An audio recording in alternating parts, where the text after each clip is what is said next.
Hello, and welcome to Day by Day True Crime Stories, the podcast where we explore a different crime or justice milestone from this day in history. I'm your host, Kona Gallagher, and today is June 4th. On this day in 2010, 7-year-old Kyron Horman disappeared from Skyline Elementary School in Portland, Oregon. His case remains one of the most haunting missing persons mysteries in modern history.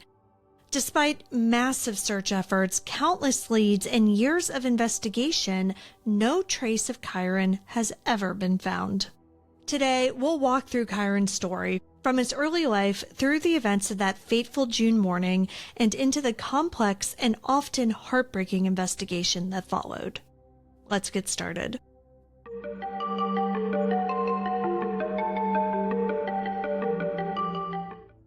Kyron Richard Horman was born on September 9, 2002 to Desiree Young and Kane Horman. Though their marriage was brief, Desiree and Kane tried to maintain an amicable co-parenting relationship. When Desiree suffered from kidney failure in 2004, Kyron moved in full-time with Kane, who was then in a relationship with Terry Horman, a friend of Desiree's. Terry later married Kane and became Kyron's stepmother. Desiree also remarried to Medford Police Detective Terry Young and continued to be a presence in Kyron's life, though his day-to-day care was handled by Kane and Terry. June 4th, 2010 was a day that Kyron had been looking forward to for weeks. Skyline Elementary was hosting its annual science fair, and Kyron had worked hard on a project about the red-eyed tree frog. His stepmother Terry brought him to school that morning, and together they toured the fair, taking photos and admiring the other exhibits. Terry later told police that she left Kyron around 8:45 a.m. and watched him walk toward his classroom. Several witnesses, including a student, later said that they saw Kyron near the school's south entrance around 9 a.m. But despite being marked absent by his homeroom teacher, no call was made to Kyron's parents. That afternoon, as usual, Terry and Kane went to the bus stop to meet Kyron, but when the bus doors opened, he wasn't there. Concern quickly turned to panic. They called the school and learned that Kyron had never made it to class that day. At 3:46 p.m., Skyline Elementary Secretary Susan Hall called 911 to report Kyron missing. It wasn't until nearly 12 hours after Kyron was last seen that the search efforts intensified. Law enforcement from multiple agencies, including the Portland Police Bureau and the Multnomah County Sheriff's Office, converged on the school and Kyron's home. By nightfall, Mountain Wave Search and Rescue was combing the surrounding woods. Skyline Elementary sits on the edge of a dense, rugged terrain, making the search effort even more daunting. The next morning, Pacific Northwest Search and Rescue joined the effort, along with the National Guard and the FBI's Rapid Response Unit. Over 1,300 volunteers participated in what would become one of Oregon's largest search operations. Dive teams scoured nearby lakes and reservoirs, and searchers used ATVs, horses, and infrared technology. Despite these efforts, no physical trace of Kyron was found. Not a backpack, a shoe, or even footprints. In the early days, the family seemed united in their determination to find Kyron. Desiree, Kane, and Terry, along with Desiree's husband Tony, appeared together at press conferences, tearfully pleading for Kyron's return. But soon, cracks began to show.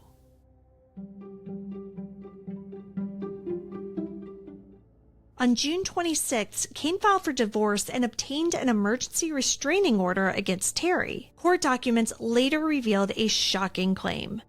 A landscaper had come forward to say that 6 months earlier, Terry had offered him a large sum of money to kill Kane.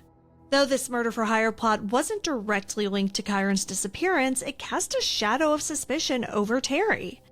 Desiree's grief and frustration soon evolved into suspicion. In an interview, she said, quote, "She blamed a lot of the marital problems between Kane and herself on Kyron. It was a huge point of contention in their marriage, and she had expressed in great detail her hatred for Kyron. I now believe, without a shadow of a doubt, that not only is she capable of hurting Kyron, that it's clear she could have hurt him in the worst possible way, end quote. Law enforcement began scrutinizing Terry's inner circle, including her friend Dee Dee Spiker. Dee Dee was reportedly unreachable for several hours on the day that Kyron disappeared, and witnesses claimed that she was seen near Skyline Elementary School that morning. Theories, of course, abounded. Did Kyron leave school and become lost in the nearby woods? Was he abducted by a stranger? Or, as Desiree and others suspected, was he the victim of a more personal crime? Witnesses reported seeing an unidentified adult sitting in Terry's truck while she was inside the school with Kyron. Dee Dee's employers say that they were unable to reach her for several hours on the morning of June 4th. However, despite searches of her home and property, no definitive evidence linking her to the case was found. In 2011, Desiree filed a civil lawsuit against Terry for custodial interference, accusing her of withholding information about Kyron's whereabouts. Though the suit was later dropped, it further fueled public suspicion. For her part, Terry remained silent for years until 2016 when she appeared on the Dr. Phil show. In that interview, Terry denied any involvement and claimed that police had pressured the landscaper into fabricating the murder-for-hire story. Desiree's response to this whole interview was pretty direct. She said, quote, "I wish you would talk to the police instead of Dr. Phil," end quote. Despite extensive searches, grand jury testimony, and widespread media attention, no arrests were ever made in connection to Kyron's disappearance. The case has remained open, but progress has been slow. In 2019, Desiree revealed that investigators had narrowed the search area to 100 acres, but provided no additional details.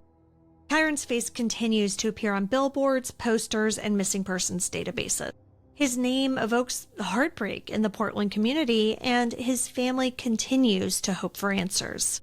Desiree has said, quote, "The fact that I don't get to be a part of his graduation, birthdays, holidays, it makes me angry. Someone took that away from us, and it's not right," end quote. Terry's life took a public nosedive in the years that followed. There were legal battles over the custody of her daughter Kiara, attempts to change her name, and reported harassment. In 2018, she remarried and relocated to California.